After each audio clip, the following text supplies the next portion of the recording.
The NASCAR off-season wages on, but it's never too early for some hot takes. We make our bold predictions for the 2025 Cup Series season and break down driver win total markets.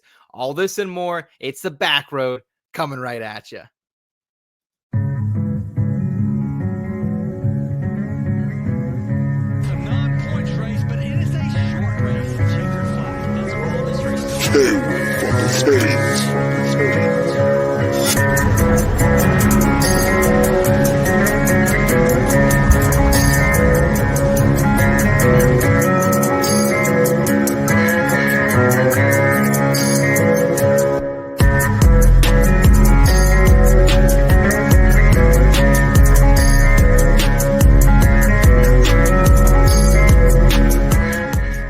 What's going on, everybody? Welcome into the Backroad. It's In Between Media's Fantasy NASCAR betting show. Hopefully your holiday Christmas week is starting off pretty well. My name's Elliot Hicks. With me, as always, is Seth Woolcock. We talked Xfinity last week and had a great time. Now it's time to shift gears back to the Cup Series. I just want to say before we jump into this, Merry Christmas to all the filthy animals out there. And if you are wondering if you are a filthy animal, you're watching NASCAR betting content in the middle of the winter. Elliot, super happy to be here with you tonight and the entire IBT family. Hope everyone is having a great holiday week, whether you're celebrating Christmas, Hanukkah, everything in between. Hope it's a great one out there. Future card shaping up pretty nicely right now. I'm liking what we're seeing out there in the various markets. We got some Daytona 500 action going out as well. So, Elliot, a great time to be a NASCAR fan, even a better time to be a NASCAR bettor. No doubt about it. I will say, too, if you haven't asked if your shitter's full in a bathtub on Christmas morning, you're a filthy animal, too. Shout out to some of our favorite Christmas movies. And I'm sure you're a little everything in between. Definitely no pun intended there.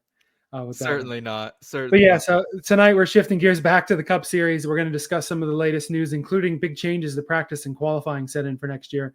Then we're going to make some bold predictions for the 2025 season. And we got some additional win totals, like you said. So, like I said, we threw a little bit of the bankroll on Xfinity last week, that Connor Zilic generational bet. We're going to be looking forward to that at the end of the year. Maybe throwing a little more coin down on some of the updated Cup Series numbers tonight. Yeah, I'm ready to go. Shout out to the IBT family who's been rocking and rolling with us throughout the off season as well. I've been hearing a lot of the comments and what everyone's thinking kind of from a future perspective. So it's good to see the interest is still there. The heartbeat of the NASCAR betting community is still rolling along strong. If you guys are new to the channel, just a quick reminder. Please like this video if you enjoy this type of content. Let us know below your favorite or your top takes, hot takes for the NASCAR 2025 season. And subscribe if you are new as well. Come back, hang out with us. We're usually live every Thursday, 8:30 p.m. Eastern time. Taking a little time off for some traveling with family this week, Elliot. But excited to be here pre-recorded either way. Yeah, man, and we wanted to make sure, we don't know if you're going to be traveling Monday, if you're going to be traveling later in the week. We want to make sure you got something to throw on a little, throw it on in the car. Obviously, if you're driving, pay attention to the road, but you can listen to us, or in the passenger seat with your headphones on, or sharing it with the driver, whatever. However you listen to us, we're glad you listen to us. We are going to take a look back now in the rear view, go over some quick news first before we get into the bets.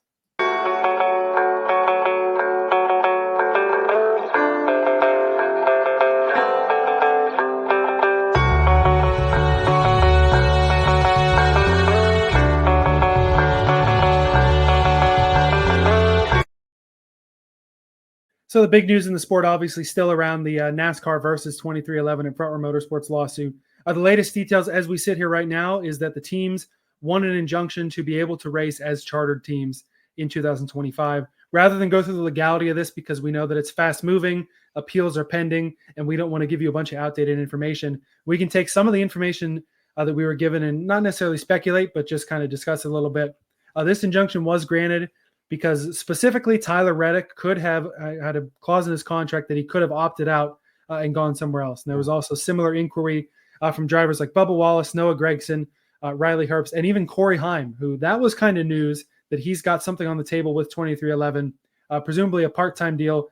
Don't know what that is in the future. But first of all, how interesting is that Heim has the deal? And second, do you think any of these guys really would have called the bluff and tried to race somewhere else in 2025?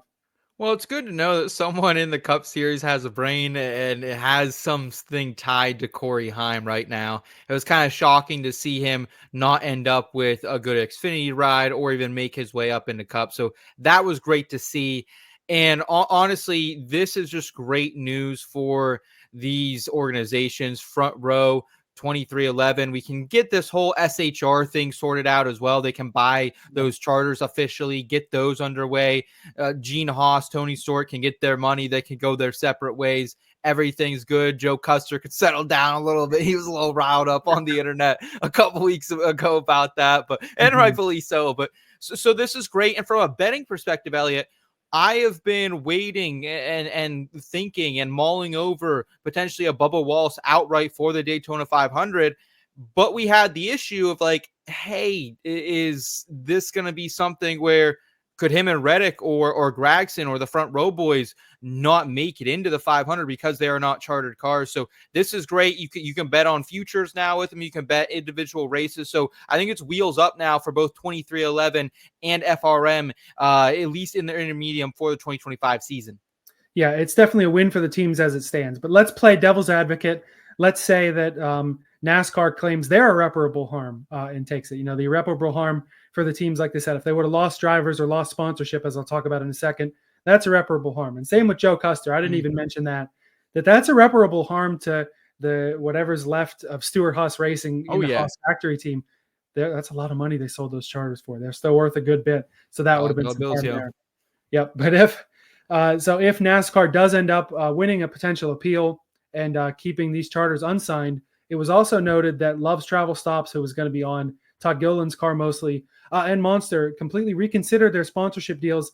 Even in Monster's case, apparently pausing marketing campaigns with 2311 because they're for lack of a better phrase, they're scared shitless about what's going to happen here.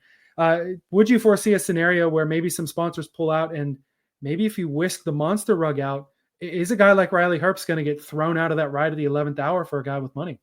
Oh, well, I don't think it'll come to. Yeah, holy God. I'm playing, Final Destination for these folks over here. But my goodness, I honestly think it will be best case scenario here moving forward.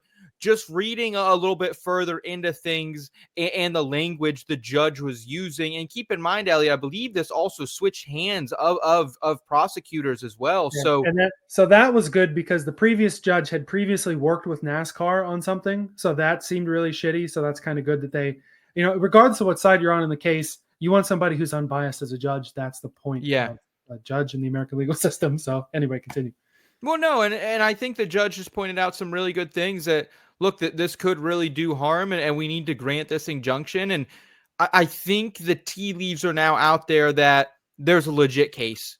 And Jeffrey Kessler does not fuck around. Let's be honest. The lawyer that Michael Jordan and Denny Hamlin, Front Row Motorsports as well, are invested with. I mean, this is the guy that took down the NCAA. This is the guy who brought NFL free agency. This dude is a dog. And I think the judge was very clear with like, hey, we got, the teams have the leverage now. And I don't think they've had the leverage for about 3 or 4 years. So regardless of what side you're on, again, we're just out here trying to just really stay in the middle of this and report it more from a betting standpoint and what that means. But I think now we would be fools to not mention that it feels like the teams do have the leverage, Elliot. Right. And then my little devil's advocate there, just in case some of the crazy shit goes down, that could be something to watch too, that we could see, Chris Wright bump up into the Cup Series because that's the only sponsor that gives them here, But anyway, Pennsylvania boy, let's go. I'll bet him. I'll bet him for a top 10 at Daytona. If that's the case. Little dude wipes Alfredo in there, maybe. Yeah. But, regardless, for the latest breakdown, of course, follow your beat reporters, your Bob Pockers, Jeff Luck, and things like that. They're going to have the actual reporting because they're NASCAR reporters. We're just guys who are looking at the betting perspective and just watching along with the rest of us. So along with watching along, we're going to be watching the Clash here in just about, a month and a half, 2 months. Yeah. It's not far away. And another driver is locked down for that. A gentleman named Tim Brown. You probably haven't heard of him. He's going to drive the Rick Ware number 15 at the Busch Light Clash. Maybe we sitting at the national scale haven't really heard of him. The people racing at Bowman Gray and at Rick Ware Racing, they know this guy. He works at the Ware shop. and is a big-time racer at Bowman Gray. He's won 12 track championships there and has won 101 modified races there. This is a guy who knows how to wheel Bowman Gray, and props to Rick Ware for fielding a car for him in this clash. Whether he ends up making the main field or not, I'm not sure, but this is a really cool opportunity. That's what this kind of shit's made for. You're going down to Bowman Gray, almost like it's got an SRX kind of feel to it that, hey, we're going to have a local guy who knows his way around the racetrack, who knows what he's doing. He's going to race with the best of them. I mean, first of all, a little ignorant there to the IBT audience, so they might not be familiar with Tim Brown. I was not. So I was not. So I will give that disclaimer as well. But no, this is one of the best stories I've seen in a long time, dude. Like someone like Tim Brown, who's putting in the grind day in and day out at a team like RWR that's on the up and up. Like, let's be honest about RWR. I want to see them continue to make strides here in 2025. Justin Haley, he was having a pretty good run here in one of the qualifiers last year. I know some of that was kind of shortened due to the weather, but these cars have shown up on these shorter flats. So Tim Brown, he might be dangerous out there, but just such a cool story. And like, this is where you really get experience in the Cup Series with these drivers versus track pedigree, right? And I love that battle. I love that battle so much as a fan. Yeah, and we saw, if you've been following the progress of building Bowman Gray into a track that can host a Cup Series event, a lot of the same materials from the LA Coliseum were going into Bowman Gray, and we saw Ryan Preece lead the Clash main event in a Rick Ware car 2 years ago.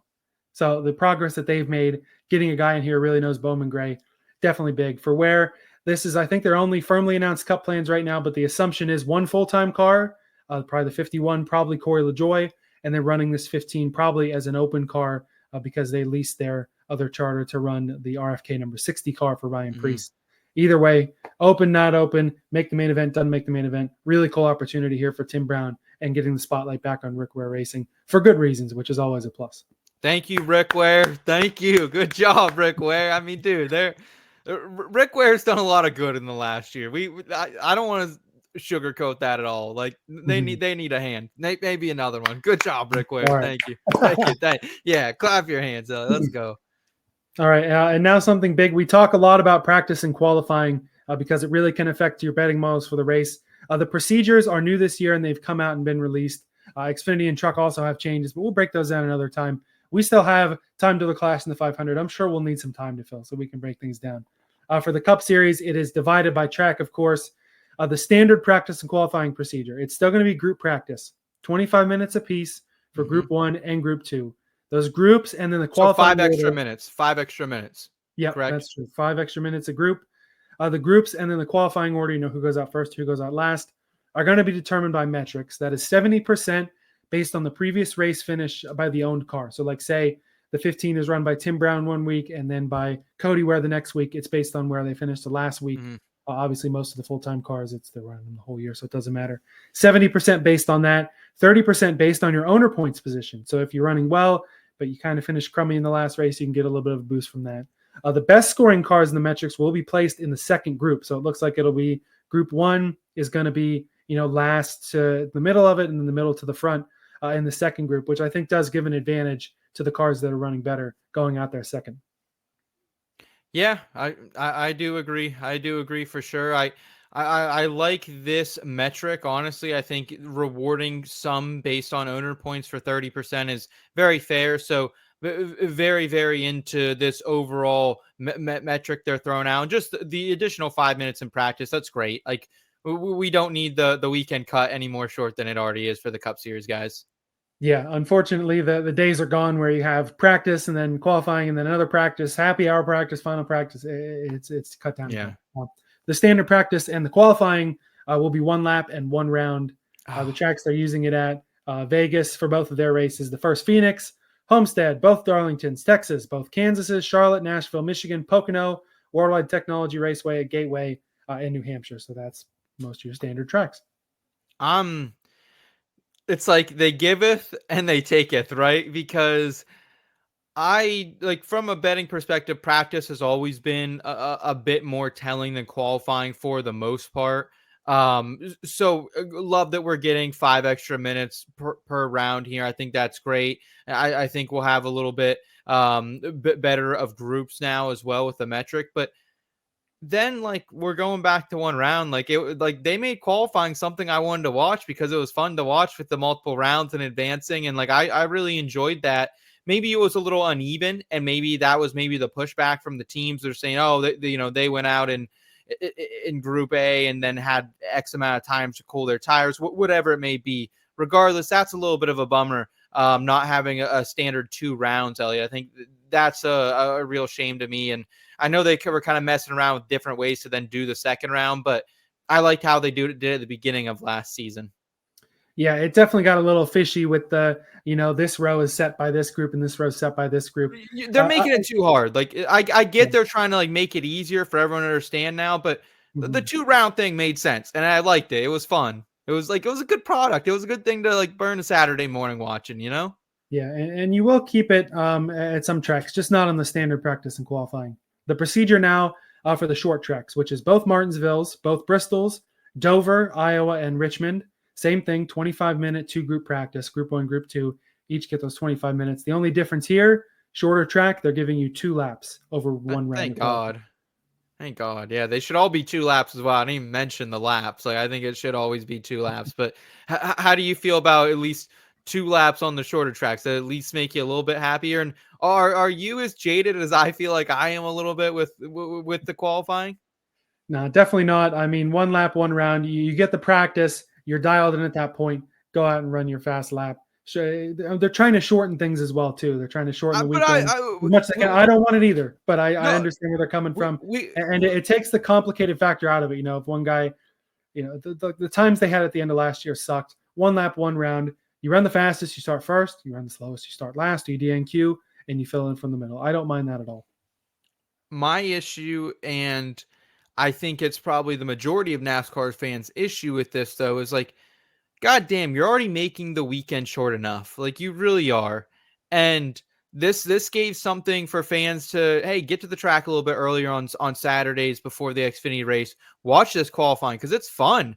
And, like, from a betting perspective, it was really fun to bet on, too. Like, I know you and I aren't really usually a big quality show. We don't really – there are tracks that will certainly invest in qualifying, but – we're not some of those, hard cappers into pull bets like a lot of people out there, but it was still fun and it still gave us another venue. And like, we still obviously will have that, but I just really liked the 2 rounds. I thought that was really fun. So like, I think you're taking something away from the fans at the track and that's that and on TV and which that upsets me. I understand. But the good news is if you like 2 rounds, you're going to get that on all the super speedways where it basically will be the same. I don't think they're going to do super speedway practice outside of the Daytona 500 from what it looks like here. The qualifying procedures, 1 lap over 2 rounds. The fastest 10 in the first round advance to the final round.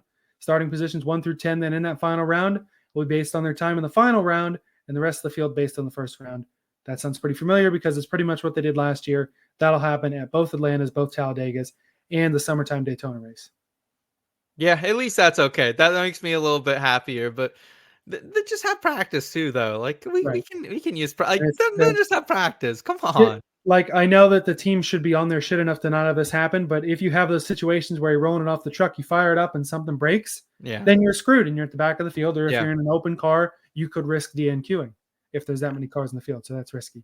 And last but not least, for the road courses, same sort of thing, 25-minute practice for Group 1 and 2.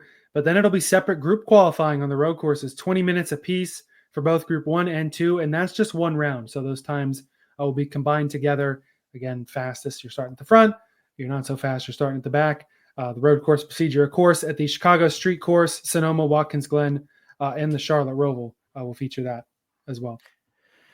Yeah, appreciate the different groups. That's fun. But yeah, like, I mean, can you remember even like last year's the Chicago Street Course, the 2 rounds, the second round with Larson and SVG, and like that was hype. That was like one of the best qualifyings I've seen in a while. So that was really fun. And like the other thing about this, Ellie, is like, isn't there like a million different streaming services you need to kind of be dialed into all this?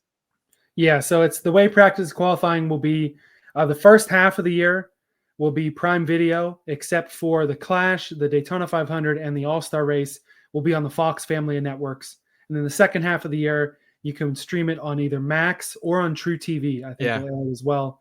Jeez. So you do, again, that's the way the new TV deal is. It was pretty easy the last 10 years or so. It was the first half was Fox and the second half was NBC, right. that's where you went. It's a little more complicated now. To get more eyes on the sport, ideally, it'll kind of advance the sport into the new streaming age, and it got NASCAR a hell of a lot of money. But it is going to be a little more complicated. So just like I said, first half Prime Video, second half on Max. If you have both of those services, it's easy. But I understand making everybody pay for every damn streaming service. It's nice and easy for Xfinity. Same with their races. It's all going to be on the CW, which is over the air. If you have an antenna and you're relatively close to a television hub of local affiliates, you can get the CW. And then for the trucks, same as all their races, there's going to be on the Fox family networks, probably mostly Fox Sports 1, Fox Sports 2, or Fox Sports app there. That at least the same family. You don't have to worry about, is it Prime or is it Max or is it on Fox? I totally understand that, but NASCAR. It's more just the looking it up for me that's going to be annoying. I have access to these things, and we can make it a part of the show. I mean, we're already for every week. We're going to go through. Here's the time of the practices, time of the qualifying. We'll throw the network in there for you too. We'll start doing that. We'll start doing that for sure. So for Daytona, you're going to look on Fox probably for the main qualifying, if not Fox Sports 1, Fox Sports 1 for the duels. And then, of course, Fox for the 500. Again, CW FS1 for Xfinity. No, I think NASCAR should do some printable calendars. You can get the beer distributor with your 30-pack of Busch Light, and it has just hey, here's qualifying. Here's the channel. That's all I need. You know what I mean? Doesn't have to be crazy. Just something I can maybe hang maybe right next to me here, right on this wall. You know what I mean? It's got a nice little place back here for it. So. Or do they? I think they still make a lot of variety merch for drivers. Do they do? Could I go and get an Alex Bowman 2025 calendar and hang it up here? That's what I'm I'll saying. have to look on Fanatics afterward. But at the very least, maybe you go to the distributor, you get a little Ross Chastain Busch schedule magnet or something, and you just pencil in the qualifying in there. Do it once if you're done with it. I know, I'm totally off here, but listen. So my local beer distributor has a Ross Chastain Busch Light cutout. I've thought about stealing it so many times, or trying to at least go buy this. So you're a regular at this distributor, yeah. A lot of times, if you make buddies with the guys or whatever, if they're not going to use it, you might just be like, hey man, do you have the Ross from last year? Maybe I'll take that off your hands. I'll take care of it for you. I just maybe it's the cleft in me, but I thought maybe I should just try to. I guess you can't really walk out with that in your pocket, but. Yeah, no, you can't unless you try to trick him that you walked in with Ross Chastain and you're holding his hand on the way out, carrying him out. No, I remember I was as a kid, I got a couple Dale Jr. Bud stand-ups. I hung them on the wall. I had a Keselowski Miller Lite one too. I don't remember where those came from. I think one was maybe a yard sale. I think one of them literally was just, hey, we're not using it anymore. I just want to put out a plea. I don't think our reach is that far at all. But if it is, if anyone out there works in the alcoholic business at all, not that you're an alcoholic, but you work in a beer distributor or shipment, whatever, fulfillment, marketing, whatever. If you can get me a cutout of Ross Chastain, we will reward you. I don't know what I can offer as of yet, but I will make it right. Let me just, I just want to put that out on the internet, Elliot. I just want to put that out there. One of our giveaways that you'll see in 2025 is an autographed Ross Chastain helmet. I will give you a little sneak peek there for watching off season. Look out for that toward the beginning of the year. Maybe the guy who gets you the cutout just so happens to win the giveaway. I don't know. I don't make the rules. I can promise you that. I do make the rules, so I promise you that. Hopefully not violating any American laws over giveaway stuff. There are no laws. We put on a spinning wheel. All right, anyway. Elliot. Let's move forward here. Yeah, I think we're there's the practice qualifying breakdown. Now we're going to get into tonight's parking garage props. We are going to break down some win totals, but we're going to start off with our 2025 bold predictions.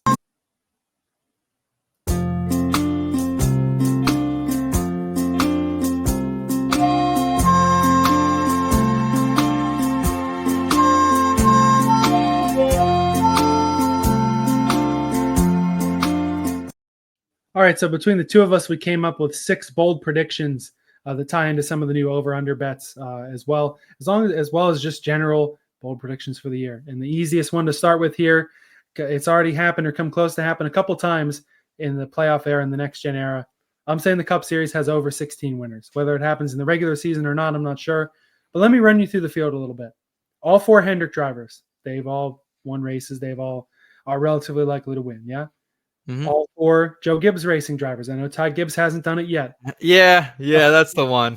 He's definitely a possibility, though. The equipment is there for all 4 of those guys. Let's say for Trackhouse, Chastain gets back to victory lane again in the regular season, and we're giving SVG one of the road courses. So there's 2 more guys. Both of the RFK cars, at least from last year, I forgot they're adding Priest, but the 6 and the 17, guys who can win races. Penske, the 22 and the 12, your top 2 in the 2023 standings. And then the top 2 2311 cars, the 23 of Wallace, again, more iffy, but definitely possible. He's won multiple times in the Cup Series. And Reddick, a 2311, championship 4 driver. All those guys, reasonable chance to win, and also I forgot to mention Kyle Busch, who had won in the previous 9 seasons before this one. Yeah. That's already 17 drivers. And there's not all of them, probably more than a 60% chance to win. That's not counting 7, 8, 9, maybe 10 others that could semi-realistically win a race. A Stenhouse or an Eric Jones or an Austin Dillon, Austin Cindric, Daniel Suarez, guys like that.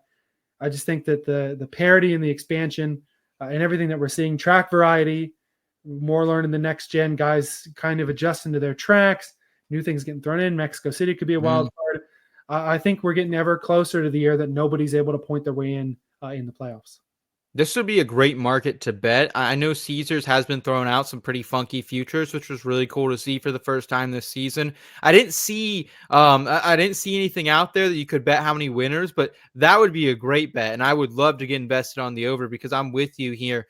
The only person on that list you threw out there, like I don't know if Gibbs does get a win. But aside from him, I think you're kind of spot on with the likely suspects of it all. And look, Spire's getting better. They got Michael McDowell, McNasty over there as well. And a multi-time Cup winner I didn't mention.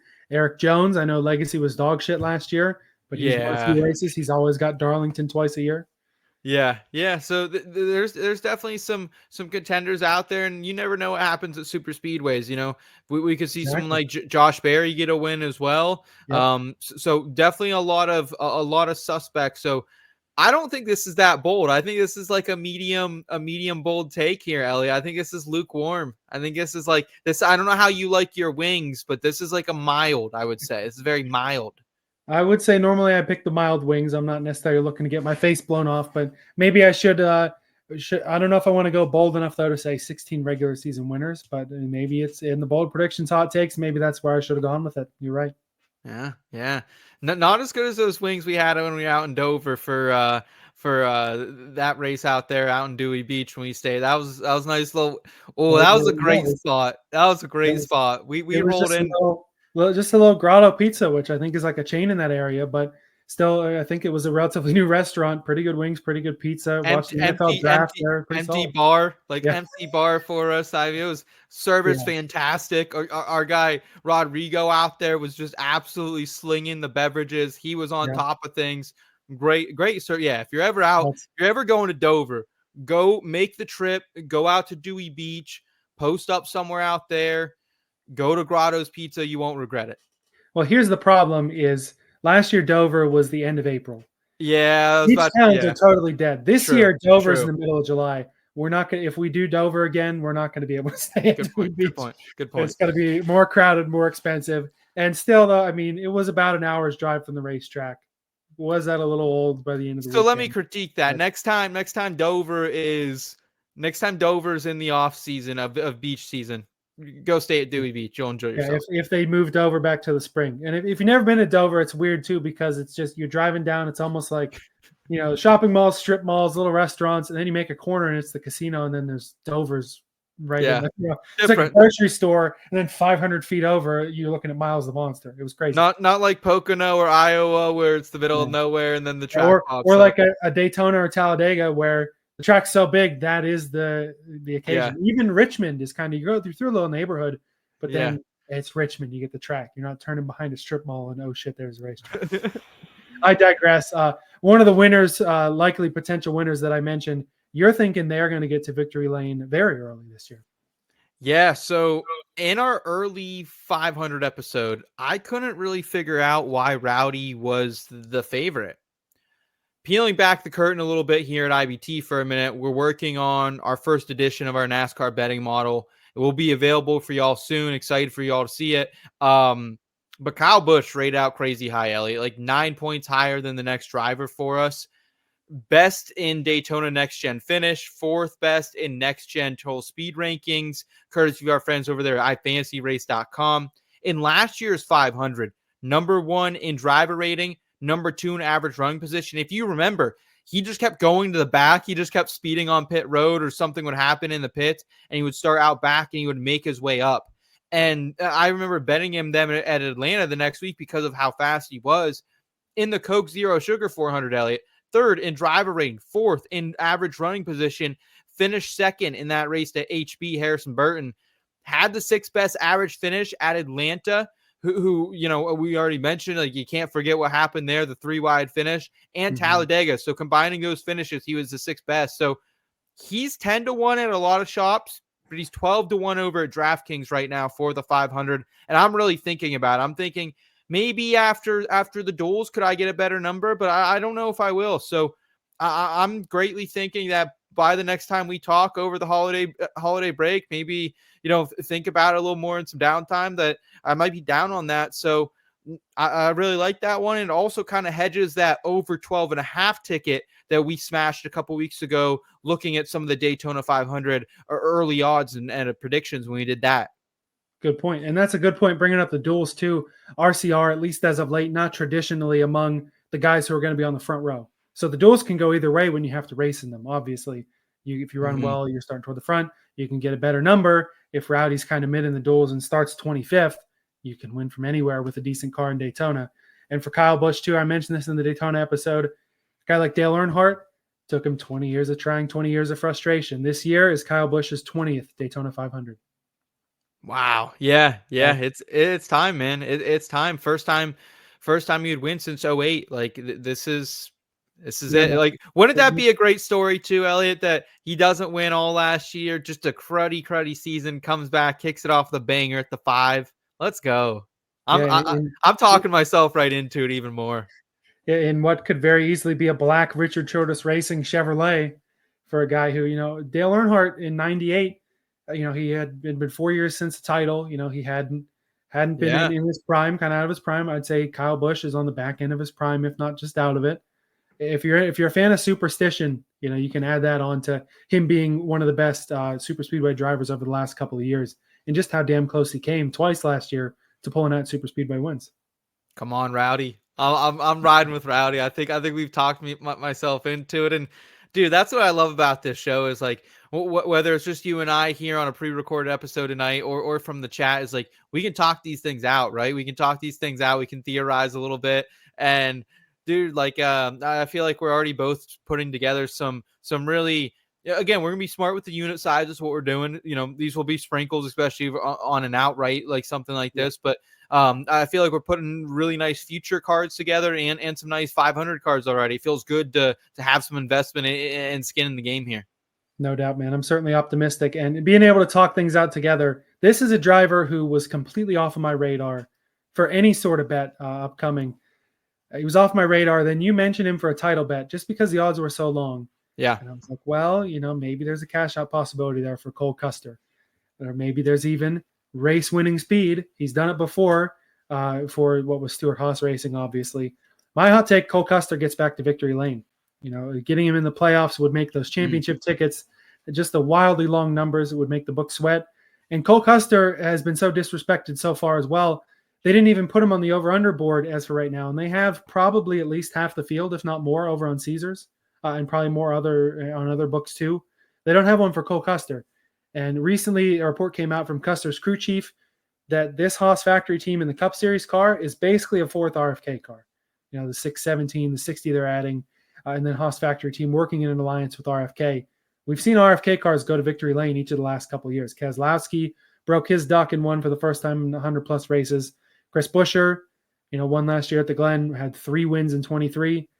RFK, dare I say, RFK is fully back in 2025. It'll be the first year in maybe 10, 11, 12, 13 years that we can have confidence in RFK. And I know this is Haas factory team. You look at Haas and what they've done in other racing series. In F1, they're a non-factor. That kind of scares me, and it certainly scares the books.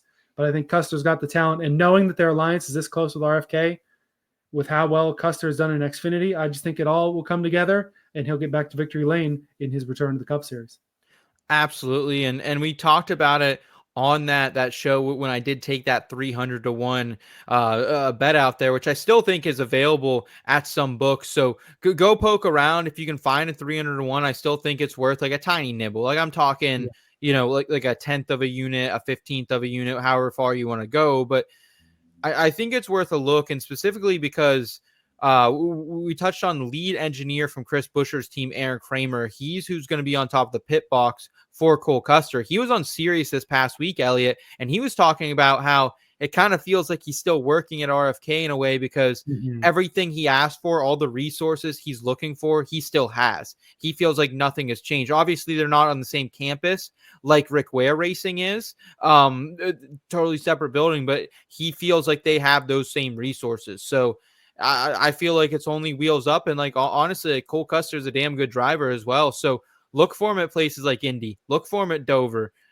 He's been strong there. So I absolutely think that he is disrespected here in the books, and for Cole Custer to win a race, I think that is hot for a lot of people. I think that like now we're getting in the medium territory, maybe a little spicy chipotle sauce on this one, but yeah, I think we're working our way up there, and I'm hopefully in there with you for Cole Custer win pre-playoffs to get a little cash out here on this future. Yeah, the only thing that would make this more likely, I feel like, would be, or at least better for Custer, if they went back to Kentucky, where he got that win. Yes. In overtime. Yes. Let's bring Kentucky's a pretty good. I used to like Kentucky. I fucked with it. That'd be a close one to us too. I would like. Let's bring. Maybe we should get a shirt going. Bring Kentucky back. Yeah, Kentucky. I think for me in Western PA. So I drove past it on the way to Memphis a while ago. Still like 6 hours or so. Still a bit of a haul for us, but you're right in terms of compared to going to Phoenix or Portland for an Xfinity race. You're right. It's God's country, brother. That's God's country out there, Appalachia. I'm there, man. I'm there. Bring back Kentucky. We're starting this trend right now, and we're going to continue this throughout the season. Hashtag bring back Kentucky. Well, you're at it. Bring back Chicagoland Speedway. I was going to say, you can get a little shot. Actually, I've seen some pictures of Chicagoland. I don't know if we need that right now. If they can bring North Wilkesboro back, I think they can bring Chicago back. It's only been a few years. True, I like North Wilkesboro was getting like we're hitting that market. Yeah. But like Wilkesboro was getting scanned for iRacing before they were going to tear the place down, and then it got so popular they ended up bringing it back. So yeah, true. If you can bring Wilkesboro back, anything can happen. True, very true. All right, so we've already crossed off some new winners that didn't win in 23 or didn't win 24, excuse me. Heading into 25, you've got another gentleman going to return to victory lane. Yeah, I got Bubba Wallace returning to the playoffs as our hot take number 4 tonight. You can also get his over 0.5 wins minus 130 at Caesars right now. The under is going off even money plus 100. This is just a law of positive regression for me, right, man? Like, Bubba's continuing to get better. He set new career highs last season in top fives. That's tied for the 12th most with 6. Also, top 10s, he had 14, the 11th most in the series. Average finish, 15.3. That's the 11th best. Was also 13th in average starting position and 5th in laps run. So, really, like Bubba, when you average all that out, he was a top 12 driver last season, aside from he didn't lead a shit ton of laps and he didn't have any wins. But this guy hasn't won in 79 races. And I think he's too talented. And in really what we need to start considering elite equipment, that I don't think it will go I don't think it goes past 20 some races till we get, the 22, whatever, the 24, whatever the races are that we're 26, I guess, technically, before we get in the playoffs. So yeah, I think you can absolutely look out for him at Daytona, Talladega. speaking of that projections model that we're putting together, Elliot, Bubba ranked third in that for the 500. So I think Bubba's worth a look there. Bristol, Richmond, Martinsville, he had top 5 finishes at all those short tracks. So we know he can be dangerous on the shorts, a variety of different shorts. Also won at Kansas a couple years ago. So probably can win Michigan too. Kansas is just the mini Michigan. So that's like when you factor in the super speedways, those 3 short tracks, those 2 high speed intermediate tracks, like that's a good 8 tracks that Bubba could win at. We go to a couple of them twice. There's 12 times I think he can win. I think he'll do it once this year. Yeah, that's the number I was just thinking. Like, there's probably 12 or 13 shots from pull off a win. And Wallace, just like Buescher and Chastain last year, definitely a top 16 driver. Just didn't work out because of the win and you're in. Will there be format changes? We don't know that yet. Rumors are kind of swirling of that too. That can only help guys like Bubba Wallace who go out there and do more points race and kick it back to victory lane. But you're right. We have to start considering elite equipment. And if Bubba doesn't get back to victory lane, I threw the bomb out of maybe 2311 gets rid of a guy early, but a guy like Bubba Wallace, can you really justify keeping him in elite equipment if he can't be? I know they made the crew chief change there. Denicky coming on board and replacing Booty Barker. I feel like that can only help Bubba Wallace too. No shade to Booty, because Booty's a legend. You'll never hear Booty Barker disrespect out of my mouth. But a little bit of a change there could help Bubba kind of break out of the shell, rip out a couple of wins here in top-tier Toyota equipment.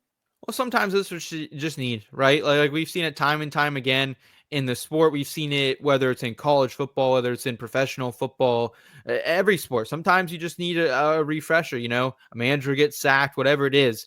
Sometimes you just need to, that dead cat bounce a little bit. And I think we might get it from Bubba here. And if he doesn't get a win before the playoffs, it'll be over 100 races before he gets a win. So I'm betting that Bubba is not going to go 0 for 100 here. That's what this bet is. Yeah, and that's a big number. We've seen some pretty talented drivers have some pretty long winless streaks, but you're right. I think Bubba, I don't think it gets the triple digits either. All right. Little manager gets sacked action. You've been watching a little English Premier League over there, bud. Little EPL those Sunday mornings, Elliot. You know what I mean? You're learning. The new manager bounce is definitely a thing over there, and could be here as well. Yes, sir. Yes, sir. What do we got here? 5. Now I'm turning up the heat a little bit. This one I feel like is the hottest take on the board.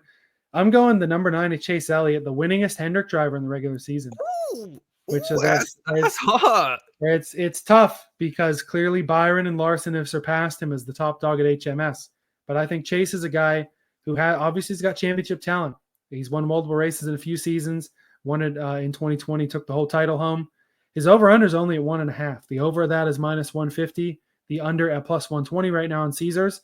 And I think it's worth the over. He's not the road course king like he once was, but I think when you have guys get injured, broke his leg at the beginning of 23, kind of had to take the rest of 23 to get settled back in. 24 ran super consistent, had race winning speed a lot toward the end of the year.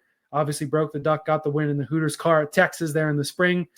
But this is a guy who got back to being a race winning car almost week in, week out in the playoffs as he was fighting to get to the championship 4. Didn't work out, ended up out in the round of 8, but damn near won that Martinsville race to get himself back to the championship 4. Ran up front all day at Homestead to try and do the same. This 9 car, I think they found their speed again. I think that Larson is still going to shoot himself in the foot enough to maybe not win a whole bunch. I think you could see Chase pull off 3 wins here, and we know that Byron is inconsistent and has his slumps. I'm going the 9 as the top dog at Hendrick for the regular season in 25. Wow. This is hot. I don't think we're on the point where you have to start signing a waiver to eat it hot, but damn, we're getting close. We're getting close with this one because, the books are even saying it, right? Like Chase's over-under set at 1.5. I imagine you're smashing the over on that. I don't know about smashing at minus 150, but I'm definitely taking the over rather than the under. Okay. But then what are we at for Kyle Larson? I think he's 4.5. I think is what we're set at for most places. So I think I even saw him. He might have even been 5.5 on Caesar. Okay. So it's hard to think that he could really outpace Larson in the regular season, let alone Byron, who's also I know set at 3.5. So I don't know. He has the places he can win. You did lay out that perfectly. I think we know he's a threat at super speedways. He's good at road. Like Chase really doesn't have a weak point, right? He's like, I would say the high tire wear intermediates is where he is not awesome. Like that's where I'm not looking, or the short flat tracks for the most part. I'm not really looking to bet him there, but he's almost in the next gen become like jack of all trades, master of none. Yeah, he doesn't have road course yeah. dominance, but he's not going to embarrass you really at any of the 26 regular season races. So that can, with how Hendrick runs, with how they ran at the end of the year, really getting back. We know that Chase, people shit on him a lot for just kind of being a kind of milquetoast personality, not really wanting to get the cameras in his life or whatever. This is just a dude who wants to live his life and go out there and win races. We know he cares about that. Yeah. Last thing I'll say is if you are going to bet that Chase Elliott over, obviously we want to see what the other books are giving us. I do think DK has a line on Chase too, so check that out. But bet it now if you're going to bet it, because all the Chase Elliott homers, like this is kind of what you're getting your Christmas present from grandma, and you're throwing it on Chase Elliott over 1.5. Maybe I'm sure that's what we're going to see a lot of here, Elliott. So get it now if you're going to get it. That's my advice. Dawsonville's finest out there supporting their boys. Sound the siren 4 times in the regular season. Clip it. All right. So the last hot take that we got, another one of mine. We talked about Ty Gibbs a little earlier, kind of iffy on whether he was going to win it all. I think he gets it done early. One of the first 5 races of the year. You got Daytona and Atlanta, 2 super speedways. He's not necessarily a super speedway ace, but anybody with a competent enough car can win. 54 car can end up out front. Coda is race number 3. We know he can get it done on the road courses. You have Phoenix. Gibbs and Toyota have been good on the Phoenix, at least in the spring, on that layout. And then Las Vegas, high-speed intermediate, a place where we've seen Ty Gibbs run well in Xfinity. Again, he's getting to the point now. It's usually anywhere from, 80 to 95 starts that we see guys break out that first win. Ty Gibbs is around that number this season. We know the car is good. We know he's continuing to rise up the ladder. The finishes, save for the last 6 or 7 races last year, the finishes getting more consistent. Yeah. He was able to point his way into the playoffs last year, which obviously we saw 3 really good guys in the points not make it. The fact that he was ahead of all them to make it into the playoffs on points, definitely a big plus. I think this 54 car, is he going to win more than that? Is he going to advance in the playoffs? Maybe not, but I think he's able to lock in and get that first win monkey off his back real early in 25. It's a bold take. I mean, he started off hot last year, right? Like he almost won the Clash. He dominated that race for a long time and got moved out of the way by Joey late. And he carried that momentum into the early season, had a great run at Phoenix, as you kind of alluded to in the spring. But then get the wheels. Like I was really disappointed. It almost felt like he had kind of just given up at the end, like at the end of the season. There were some bad runs in there. He had a shot at Bristol earlier in the season, and the tire management was just not where it needed to be. So that's what we need to see from Ty. We need to see that maturity in the next level. We need to see him be able to manage his tires a little bit better on those tracks where wear and tear matters a bit more. That's, I think, where his biggest step up will come. 5, I mean, you're signing a waiver. This has jalapeno seeds in it. You're probably wearing gloves. You got a gallon of milk next to you in this one. 5 races. Whoo, do you know what I know it is half a win is what the number is out there on Caesars. I don't have the odds pulled up in front of me. But I did see them earlier, and I think it was pretty juiced to take the under. So I think you are, or juice to take the over. So you're paying a little bit for it, but I think here, second full season, like you would think he would win one, but there are also like he did, how he finished, dude, that sucked. And like, I don't know, like he's an owner in the Xfinity series now. He's a young man. He's probably got a lot of shit going on in his life. And I don't know. I don't know. I don't know how I feel about it yet. That's fair. Well, we're into Ty Gibbs' 3rd full season now in Cup, yeah? So that's starting to get to that point. Oh, are we really? I think so. Oh, we are. We are. Yeah. Oh, yeah. 22 was when. Yeah, sorry about that. Yeah. That's all good, but that's, like I said, yes. around So the 9 race mark, he's about there. Well, and even he was running for Kurt there too. So so he's getting up there. Yeah, it's not. This is a good hot take. That's why we did this episode, is because like you need one out there where it's just like, hey, fuck it, I'm not afraid to be wrong. I'm afraid to push my chips in the middle here. That's what you're doing here, Elliot. Giddy up. We'll have to take a look back. This one's easy. We only have to wait 5 races. A few of these hot takes we'll have to wait till the end of the regular season, but this one will be wrapped up pretty quick. So we'll have to see how it goes. shame on me for not having the over-under up. But we do have a few other notable that I think are new over-under bets, or at least ones that I thought were worth discussing, at least for a low rapid fire. First one I got up here is the 2024 champion, Joey Logano. Almost got my year wrong again there. We're both losing a little bit there. Logano's over-under for this year is set at 2.5. The over is at -130, and the under is at even money. And I'm smashing the under. This was a guy who would not have won in the regular season if it would not have been for the Nashville fuel mileage debacle. Obviously, he had a hot playoffs, but it's an odd year, and we know that odd years are not Joey Logano's vibe. I'm taking the under on 2.5. Oh man. Oh geez, this one's so tough. Geez. But because yes, you are right. But he did almost win the Clash. He did win the All-Star race. Those aren't points races that get you in the playoffs. I know. The over-under totals are points races only. I know, but I'm just saying, like he was good last year. I think he's figuring out this next gen car a bit. And that was the first year in the dark horse. So yeah, give me the over. I'll take the over. Ballsy, but all right. I don't know if we had SVG last time. I know I mentioned it at least as a hypothetical, and this was right around where I was thinking.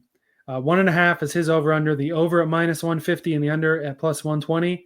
I'm taking the over because I think he wins Mexico City, and I think he wins one of the other road courses. There's your 2 wins. If I had to bet, again, we're all kind of speaking hypotheticals. We're not actually, throwing anything down on this. Just kind of some rapid fire back and forth. But I would take the under +120. I love SVG. SVG's this guy over here. Praise the Lord and everything. But I'm going to take the under at plus money. Honestly, I think he could get it done. But as we've seen, there's a lot of fuckus that can happen in the Cup Series, and he's not immune.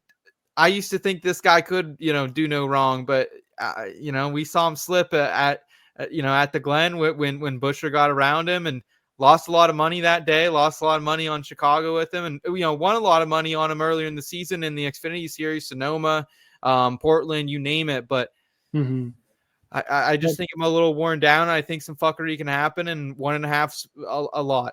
1.5's a lot. That's fair. On the inverse of that, though, he didn't run the full year last year. Let's say Buescher doesn't get to him at the Glen. There's 1 win. Let's say they don't run those 2 bullshit laps in the pouring rain in Chicago. That's probably 2 wins. True. Yeah, good point. Well, he ran good point. Ended up running about half the schedule, but you're probably right. I think it's very possible, and I'm willing to drink the juice. This one's a super juicy bet that I don't blame people at all for taking the under. But on a Hendrick car, usually they're going to win. Bowman's over-under is set at half a win. The over is at -200, and the under is at +165. I do think it's the Bowman way to just show up on some random day and end up getting the token win that he needs every year to make the playoffs and, at least for now, keep his job. But that's juiced as hell at -200. And at +165 for a guy that, if you look at his last 3 years, 2024, his only win on a lucky strategy break at Chicago, where he was able to hold on by the skin of his teeth on wet weather tires. 2023, gets hurt, doesn't get to victory lane. 2022, 1 win, coming on a green-white checkered on a race that Kyle Busch had won, and he's able to barely outdo Larson on a last-second strategy call. So when you look at it without my Ally purple tinted glasses on, when you look at it that way, the under at +165 for a guy that's barely hit the over 2 of the last 3 years and didn't in one of those seasons, albeit not running the full year, it seems like a fairly decent moneymaker there if you don't have faith in the 48. It's probably one of the best values on the board, right? I think, honestly, when you're looking at it that way, and I won't do it. I won't bet this because I like Alex Bowman, and again, I don't want to. It's not my style to, unless I'm getting 2-1 or better. It's not my style to bet an under on someone like Bowman, who I do think can pull out a win here and there, right? That's the tough part. Is he's in the best Chevrolet equipment in the garage. It's almost more difficult to not ever have race-winning speed in a Hendrick car. Yeah, but if you said gun to my head, do I think Alex Bowman wins this year? I would say probably not. And you're getting +165 of that, probably not. So so that's kind of where I guess I stand on. So yeah, I'm on the under as well if I had to pick. Yeah, that's about the widest value of these ones that are on the board here, at least. Another half a win. Michael McDowell in the Spire number 71 next year. Over is +130, under is -160.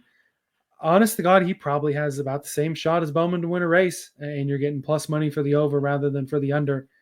We just haven't seen Spire have legit race winning speed consistently. But he's another guy. Mexico City or Coda breaks the right way, or Chicago Street Course breaks the right way, Mhm. or any of the super speedways we saw. He Yeah. pulled every fucking super speedway last year. So we know that McNasty's got the speed to do it. And I sure as hell like a plus 130 over to get a win than I do a minus 200. Yeah, if I had to bet this, I would go with the over, just because he is really good at the super speedways. He blocks like a motherfucker at the end, and you kind of have to be prepared for that. But he's really good there. There's less road courses this year. If we could get an Indy road course back, I'd feel a little bit better, I think, about this bet, right, Elliot? That's a place he's won before, but he can mix it up on the other road courses as well. He's been fast at Sonoma. He's been fast at Charlotte and the Glen at different times as well. So, yeah, I'm fine with this one. Give me the over, plus 130. Add this to the Hawk Takes board. I'm saying McNasty hits the over, wins Sonoma when we get there in the summer. Okay. Okay. All right. All right. A guy a little bit of a wider spread. I'm not nearly as confident in the over as Carson Hocevar. He's also set at half a win. The over's plus 180. So again, good value there if you think you can get a win. The under's at minus 220. I think this is a non-bet. If you're going to bet it, drink the juice and bet the under. I think he's a guy that just doesn't have the experience yet. I don't think Spire is going to be fast enough that he can fall ass backwards into a win. And I think he's still got to learn some of the racecraft in the Cup Series. And this isn't one of those shit on Carson Hocevar takes for racing aggressive and putting himself in bad situations. That's not what this is. This is just he's only run one full Cup year and a handful of other races. Yeah. I just don't think if he was in a Hendrick car or a Gibbs car, I would say, yeah, go for it. He probably is more likely to win because the talent's there. I just think the combination of lack of racecraft and lack of an absolutely dominant car, I don't think he hits this over. Yeah, and if you could give me if you really want to tie up some money for about 20, 23, 24 months, if you give me a Hocevar over half a win total for the next 2 years, I think I would take it, right? Like I think we would both probably, but look, like we're talking Ty Gibbs in his third full-time season. Carson Hocevar is entering his second full-time season, and Ty doesn't have a win, and he's in much better equipment. Like that's and is just as talented, I would say, as Carson. You can argue that. I'm not here to argue that, but very, very similar, I would say, talent level of guys who can find speed in a car. I think Carson could mix it up. I think he could find a win, but at the same time, it's like, what track? Like name the track that he's like he could really go out. Like I was impressed what he did at the Glen. I mean, top 3 at the Glen, that was crazy. That was a great track. He has some in the truck that he's been really good at too, and that's kind of where I think you could look to find an edge. But you can't bet. You can't. It's not there the same way it is with McDowell, where we ripped out 3, 4, 5 different tracks where he's had the experience, he's run up front, and he's won races from there that we just haven't seen from Hocevar. And he's just decent at super speedways too. Like that's his best chance to win. And he's just decent at it. Like if he was someone like a Todd Gilliland who's mixing up, or even like a Harrison Burton, because Harrison Burton, even before he found that win, was always mixing it up. I felt like towards the front of the pack, might get a little squirrely at times, but he could usually find his way to the front of the pack. Might end up on his lid too. 22 Daytona 500. Yeah. Yeah, so maybe this one, 12 months from now, we revisit if we get another half win total going into 2026. But yeah, for now, I would drink the juice on the under. And I will say though, Elliot, something to know. I did see this line at DraftKings that they have it plus 135 to the over, so you can actually get the under for quite a bit less juice than this. So if you do want to bet the under, go over to DraftKings. I think it was somewhere right around that minus 150, minus 155 range, perhaps. Yeah, I like that a lot better. And to be honest with you, I think we can sit here in 12 months' time, give me the same number. Even if he has a little better stats, I probably am still taking the under. Yep. I just don't know where it is for Hocevar Aspire. Okay. But that's part of the fun is we have no idea. We haven't opened the book on 2025 yet. I've been high on Spire. Just don't know if it's multiple of their drivers getting to victory lane high. That's tough to pull off. True. Team that has pulled it off, though, to round us out, Chris Buescher, his over-under at 1.5 wins for a guy who only won once last year. The over is plus 140 and the under is at minus 170. And I feel like this is a smash of the over. He's got at least one win in every next-gen season, won 3 times in 2023. And again, we're seeing RFK continue the rise. I think that Buescher is a guy, you think he was top 10, top 12 in the points just couldn't get to victory lane. Probably would have got the victory lane a time or two. Well, of course, he had the Kansas and he had the Darlington. That would hit the over before we even worry about the Glen or the playoffs and all that. This one seems it's almost mispriced territory, I feel like. I know it's tough to get wins. Obviously, it's tough because he was so close to hitting the over and end up hitting the under if the over-under was set the same way. I just certainly like the over here more than I do the under at plus money for Buescher because he's been there and done that multiple times in the 17. Mispriced enough that you would bet this one, you think? I definitely would consider it plus 140. Of course, I'd like it a lot better, plus 160, 170. You know. Yeah. This was another one I think DraftKings has out there, and I'd be curious to see what they have to offer. But yeah, dude, this one's tough because you are right. Like there are tracks we go to. They're both the Darlingtons. They're Bristol. He's going to be a threat. Phoenix. He can be a threat in the spring usually. Any of the road courses. We saw the best at the Glen, or SVG, one of the best. Oh, I wish this was over half so bad. I would jump on the over half, but over half at like I probably would even take that at minus 125, minus 130. Yeah. I would drink some juice. Over 1.5. I love Buescher. I think he's a great driver. I just think sometimes he doesn't get it done at the end. So at least last season, but the year before he had 3 wins in a matter of like 5 or 6 weeks. So who knows? I'll take the under though if I had to pick. Yeah, it is a hell of a lot easier to give guys wins on paper than it is actually going out there and doing it on the racetrack. You're a little bit more optimistic than me for sure. I've definitely seen that tonight. I mean, we're living with the holiday spirit here. We're getting optimistic, and so for a guy like Buescher to get a win, I know 1.5 is different, but my hot take of Cup Series having over 16 winners, we're gonna have to get a bunch of different guys to victory lane real early, especially if I loop that into the regular season. Yeah, 100%. For my first hot take, it was Kyle Busch. He's winning a Daytona race this season. I'm going to be betting him 12-1 to win this race at DraftKings. It's one of our favorite bets of the season. Also, Cole Custer here, Elliot. I'm down on that 300-1. I think you're going to be looking for that number as well. I think some of the IBT family might join us in a Cup Series future bet here for Custer to win a race at 300-1. Yeah, basically going to be a 4th RFK card, like you said. He's disrespected enough to have a 300-1 championship odd and not even having an over-under. Over half a win, plus 150, plus 160, somewhere in that neighborhood. I'm taking it for Custer. Bubba Wallace returning to the playoff. I am also going to be on the lookout for his season win total bet. Right now, we do have one at Caesars. I'm going to be feeling out the line, see if we can get something over at DraftKings, maybe some at Bet365. But I think Bubba's returning to the playoffs. That was my 4th and final hot take of the night. Can't blame me at all for that. Chase Elliott's over-under is at 1.5.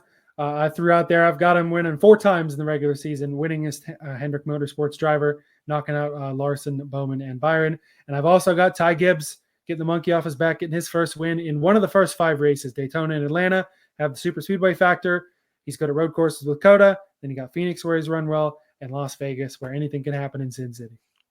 Yeah, it's going to be fun, man. Hopefully we can at least hit a couple of these. I'm excited to revisit them. We'll write them down in the book, and hopefully we can hit some for you. But great to break down some new win totals for you. Hopefully we can get some maybe truck odds in the early new year, and some additional Cup Series futures and Xfinity as well. And I'm hoping everyone out there has a great holidays. Thank you guys so much for spending part of your holiday with us. We are very thankful for the IBT family, especially this time of year. So, Elliot, great to be with you again here this holiday weekend, my friend.